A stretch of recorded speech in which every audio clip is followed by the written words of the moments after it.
Of all the virtues we might pursue, courage, wisdom, justice, moderation, there is one that serves as the unshakable foundation for them all. It is the virtue that determines the quality of our character, the strength of our relationships, and the trajectory of our lives. Yet it is also the one we are most prone to avoid, outsource, or explain away. This virtue is responsibility. From a Stoic perspective, responsibility is not a burden imposed upon us by society, nor is it a tedious list of duties we must fulfill to be considered good people. It is something far more profound and ultimately far more liberating. Stoicism reframes responsibility not as a weight to carry, but as the very source of our power.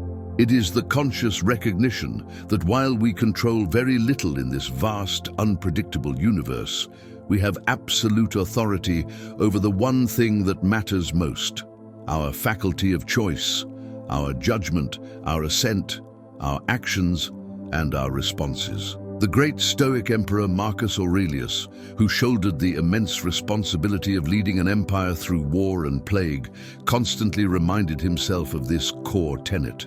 He wrote in his private meditations, "You have power over your mind, not outside events. Realize this and you will find strength." This is the Stoic pivot. Strength is not found in controlling the world, but in mastering our interaction with it. The event itself is neutral. It is our judgment about the event that causes us suffering or peace. Therefore, the most fundamental responsibility we have is to manage our own perceptions. When we blame an external event, a difficult person, a traffic jam, a financial setback, for our anger or frustration, we have committed the primary Stoic error. We have handed the reins of our inner peace to something outside ourselves, something we cannot control. To be responsible is to seize those reins back. It is to say, "This happened, I cannot change that, but I alone will decide what this means and how I will respond." This is where we often go astray.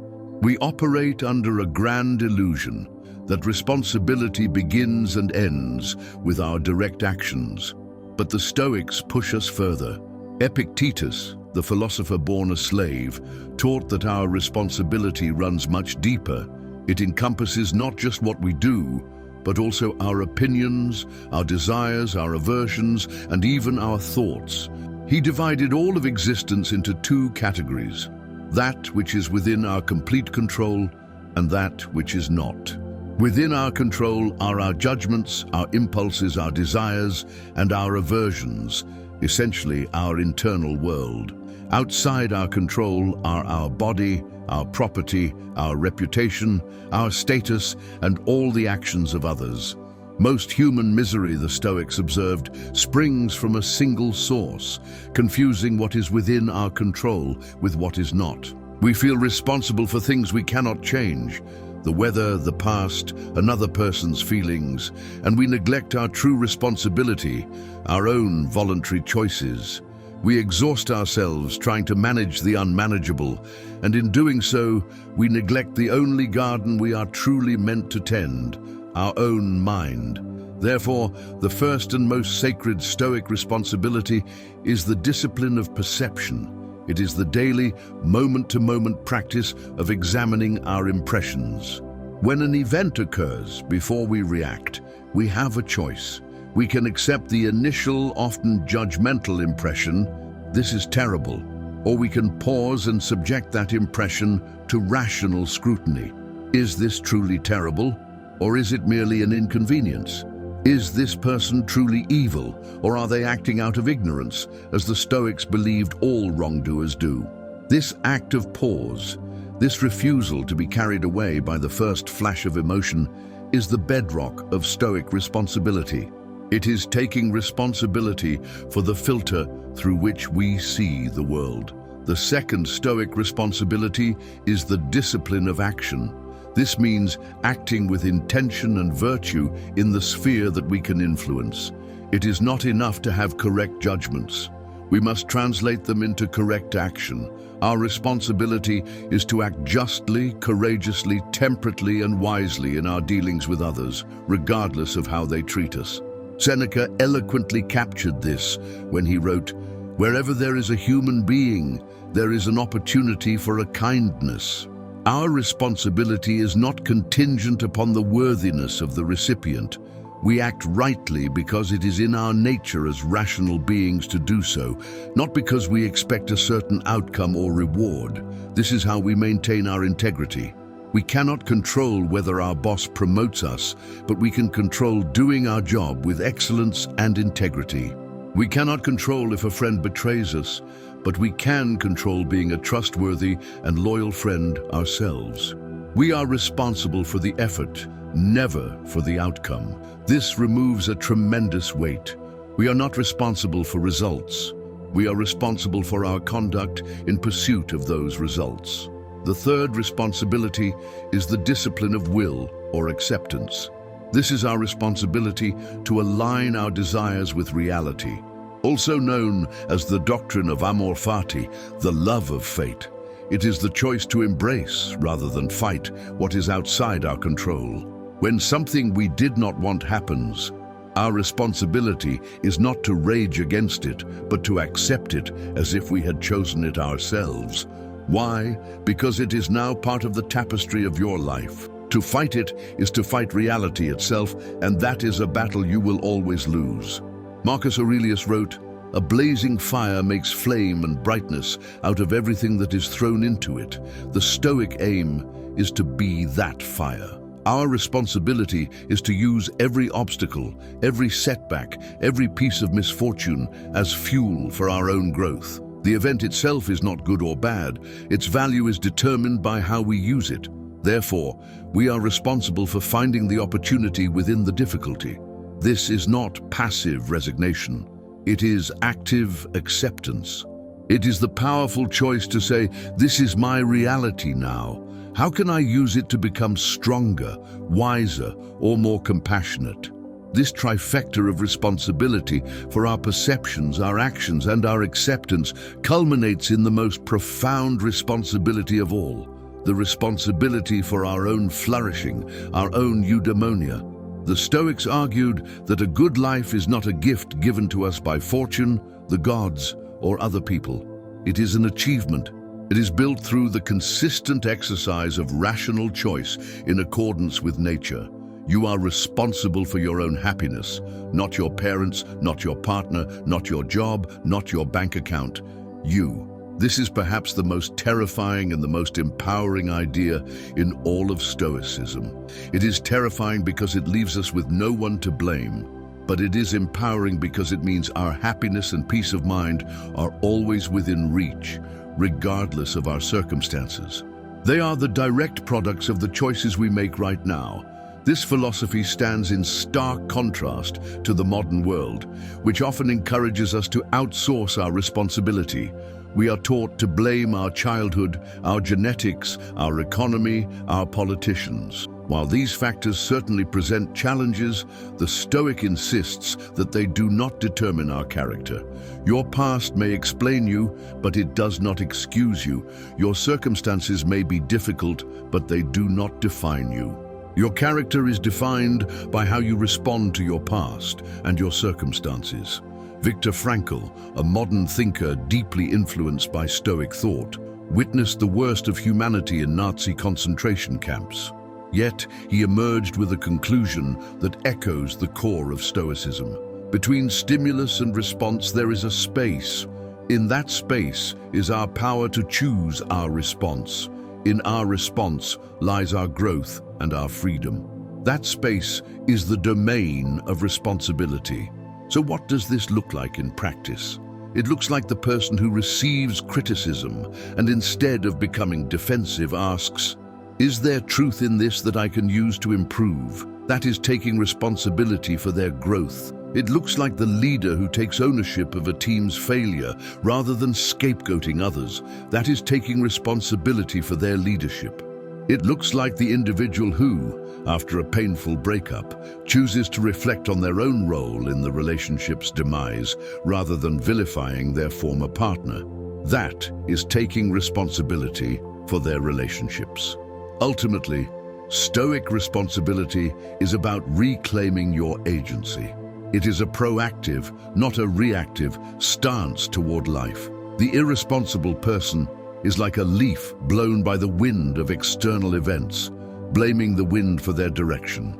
The responsible person is the captain of their ship, understanding they cannot control the wind or the sea, but they can always adjust their sails. They may not choose the storm, but they are entirely responsible for their seamanship within it. This is not a call to a joyless life of duty. It is quite the opposite. It is an invitation to the deepest form of freedom there is, emotional freedom. When you stop holding external events responsible for your inner state, you become invulnerable to the chaos of the world. You become unshakable. The world can take your possessions, your status, even your health, but it can never take your character, your virtue, or your ability to choose your response, unless you surrender them. Therefore, embrace your responsibility. It is the yoke that lifts the weight of anxiety. It is the anchor that holds you fast in any storm. It is the sculptor's tool with which you carve your character. Your life is not a series of things that happen to you. It is a series of events that you respond to, and in that response, you find your power, your virtue, and your peace. The Stoics remind us that we are the authors of our own lives. The plot twists and villains may be introduced by fortune, but the character's choices, our choices, are ours alone to write. So, write a story of responsibility. Write a story of strength. Write a story where no matter what happens, you never surrender the one thing that is truly yours, your ability to choose wisely, act justly, and meet fate with unwavering courage. That is the Stoic path. That is the responsibility of life. And it is the only path to true and lasting freedom. Stoic philosophers urged us to cultivate justice also. It holds a unique and paramount place. It's not merely one virtue among many, it is the social virtue, the one that connects our inner character to the outer world, that dictates our duty to our fellow human beings. For the Stoic, justice is not a set of laws written in a book, nor is it an abstract ideal debated by politicians. It is a lived practice, a daily discipline, and the very expression of reason in a social context. It is the unwavering commitment to treat every human being according to their shared nature as rational beings, and to recognize that we are born not for ourselves alone, but for the common good. The Stoic conception of justice begins with a radical and profound shift in perspective. Before we can act justly in the world, we must see the world justly. This starts with the foundational Stoic principle of the dichotomy of control. We are responsible for our judgments, our actions, and our responses. We are not responsible for the outcomes, for the actions of others, or for the external rewards or punishments that may follow. A just action, therefore, is one taken because it is right, not because it is profitable, popular, or safe. To be just is to focus on the integrity of your own character above all else. You cannot control whether others are just, but you have absolute control over your own commitment to justice. This is where our power lies, and this is where our primary duty resides. Marcus Aurelius, the emperor who spent years on the frontiers of the Roman Empire defending a vast and diverse populace, constantly reminded himself of this duty. He wrote in his meditations, "What is not good for the swarm is not good for the bee." This simple analogy cuts to the heart of Stoic justice. We are inherently social creatures, interconnected and interdependent. An action that harms the community ultimately harms the individual because it fractures the bonds of our shared humanity and violates our rational nature. To act unjustly is to act against nature itself. Your well-being is inextricably linked to the well-being of the whole. Injustice is not just a transgression against another. It is a sickness within the soul of the unjust person, a failure of reason and a betrayal of their own humanity. This leads us to the core of the Stoic view. Justice is an internal state before it is an external action. It is a quality of your character. An unjust mind cannot perform a truly just action, even if it follows all the rules. A just mind cannot help but act justly, even when no one is watching and no law is enforcing it. Epictetus, the slave who became a great teacher, focused intensely on this inner alignment. He taught that our first task is to correct our own desires and aversions, to ensure that we are not driven by greed, envy, or fear, the emotions that most often lead to injustice. If your soul is ruled by a desire for what others have, you are already primed for theft. If it is ruled by a fear of what others might do, you are already primed for cruelty. Justice, therefore, requires the discipline of desire. It demands that we find our contentment within ourselves, in our own virtue, so that we feel no need to take from, deceive, or harm others to secure our own happiness. Furthermore, the Stoics implored us to practice the discipline of judgment, to see others with clarity and empathy. Seneca, in his work On Anger, provides a powerful tool for justice. To understand is to forgive. When someone wrongs you, the Stoic response is not immediate retaliation.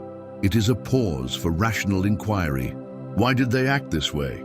The Stoics concluded that all people do what they believe to be right or best at the time. Injustice, therefore, is always a form of error, a mistake in judgment. The unjust person is ignorant. They are confused about what is truly good. They believe it is money, status, or power, rather than virtue. This does not mean we condone their actions.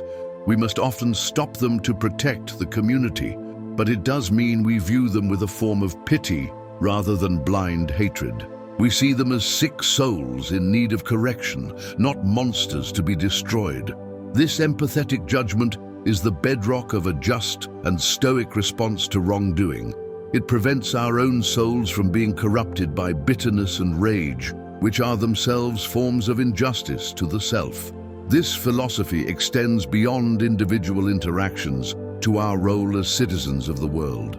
The Stoics were among the first to articulate the concept of cosmopolitanism, the idea that we are citizens of the universe, not just of a single city or state. Our circle of concern must extend to all rational beings. Justice demands that we recognize the inherent worth and dignity of every human being, regardless of their nationality, ethnicity, social status, or beliefs. To deny justice to a single person is to weaken justice for all. In the words of Heracles, another Stoic thinker, we should imagine our relationships as a series of concentric circles.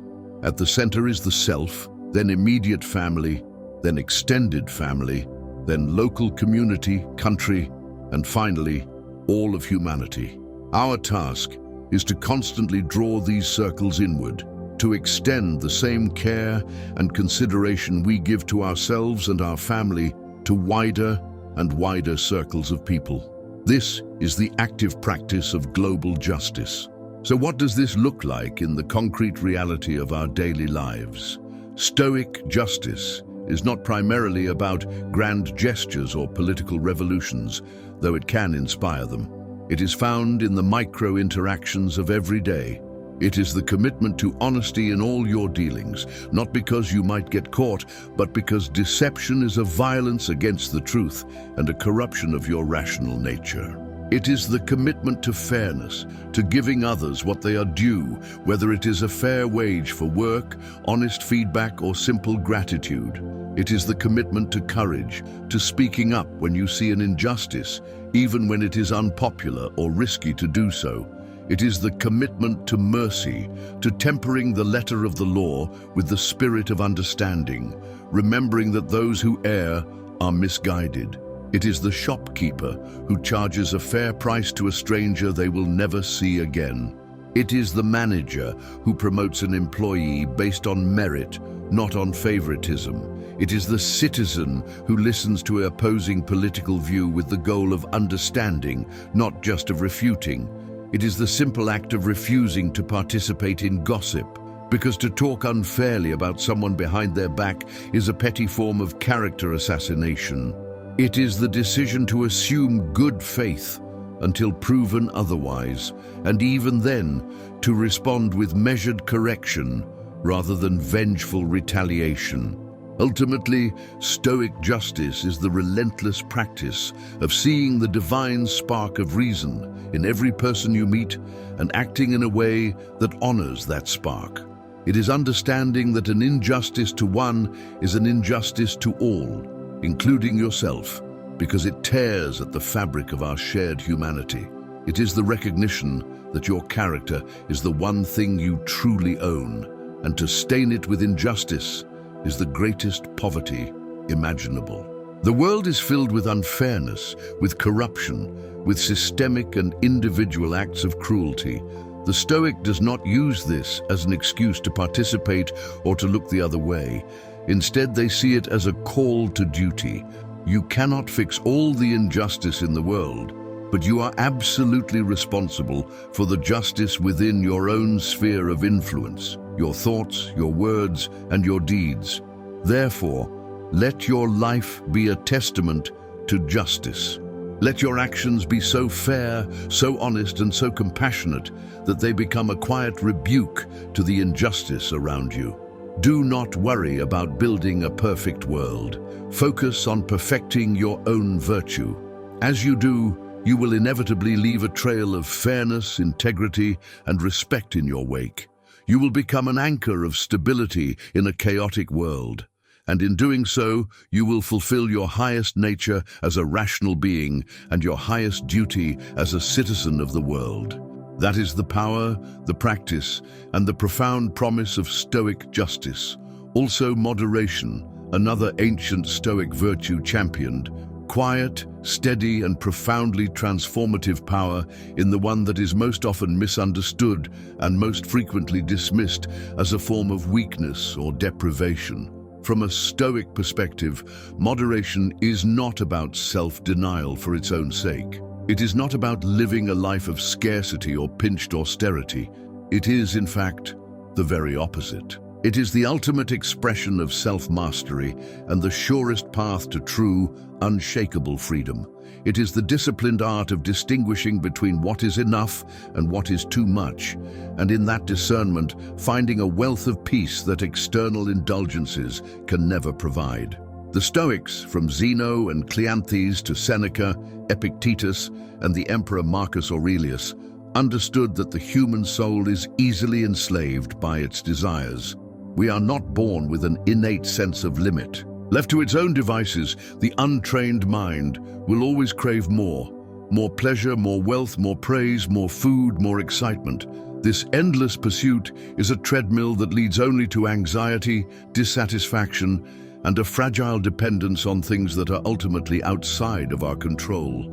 Moderation, therefore, is the rational mind's intervention in this chaotic cycle. It is the application of reason to our impulses. It is the voice that asks not, "Can I have this?" but "Do I need this? Will this contribute to my character or will it diminish it? Is this serving me or am I serving it?" This is why the Stoics practiced what they called voluntary hardship. This is a concept that is often mistaken for masochism, but its purpose was deeply strategic and liberating. Seneca would periodically sleep on a hard floor, eat simple food, and wear simple clothing, not because he hated comfort, but because he wanted to prove to himself that he could thrive without luxury. He was, in essence, vaccinating himself against the fear of loss. By willingly experiencing a lesser version of what he feared, he robbed poverty of its terror. He was building a fortress of self-sufficiency within his own mind.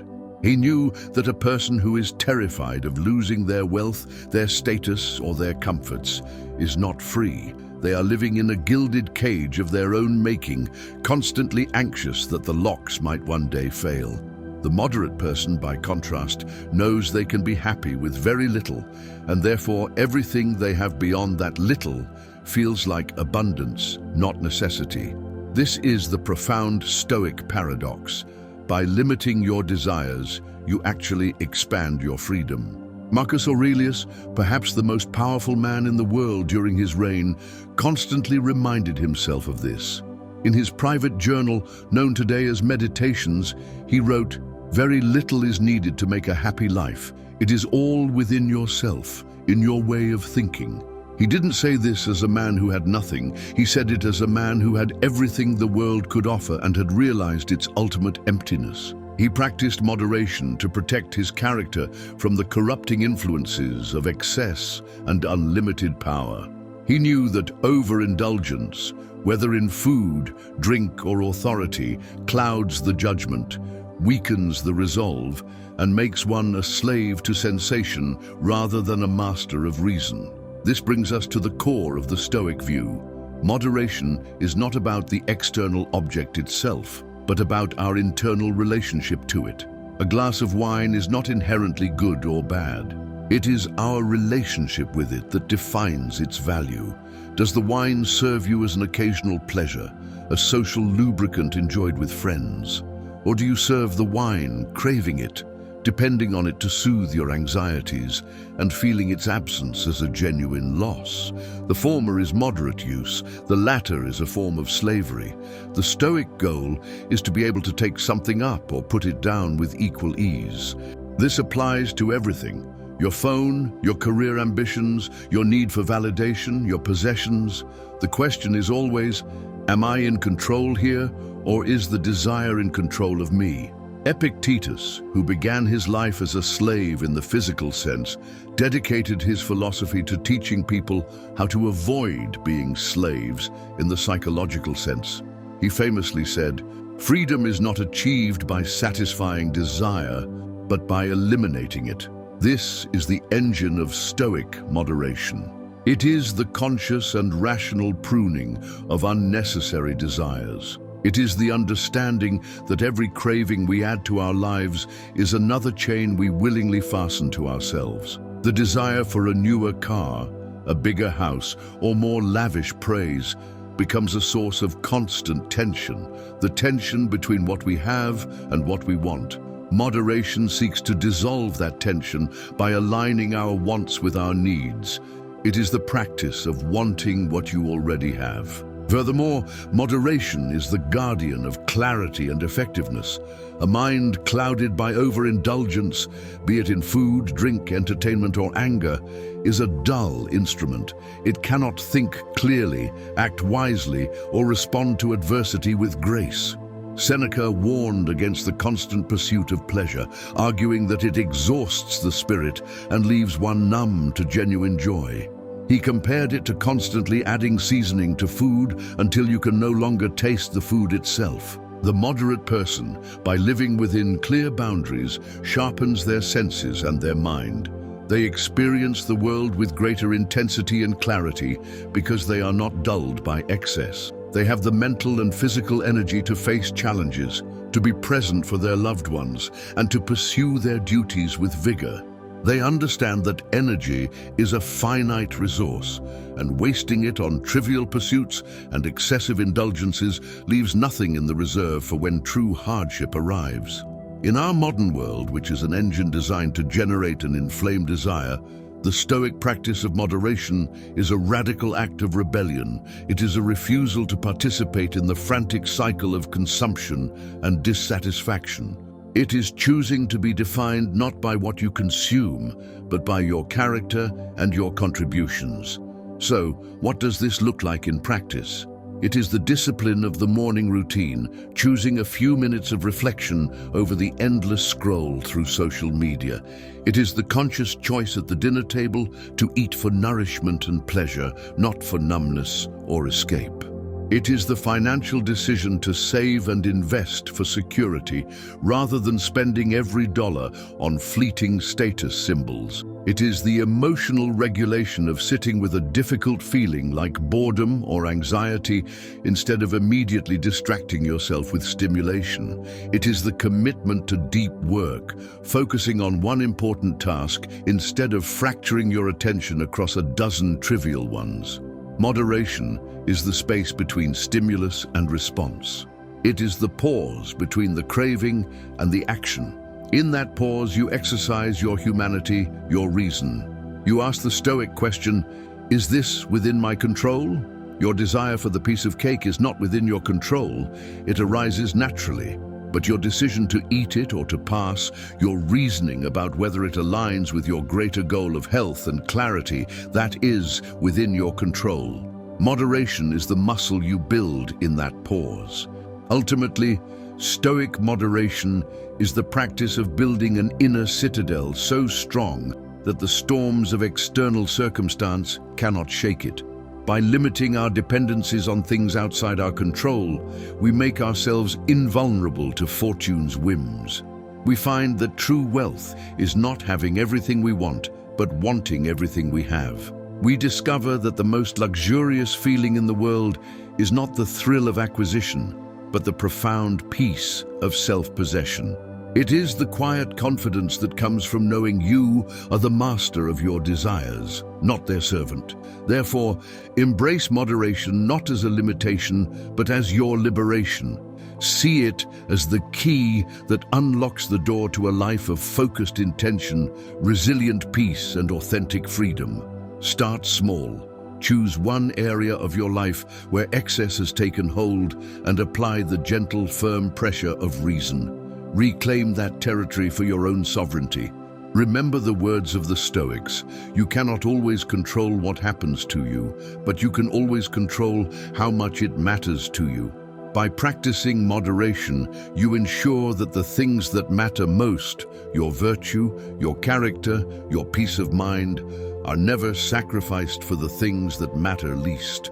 That is the power, the promise, and the profound freedom of a Stoic life lived in moderation. Stay Stoic. Please subscribe.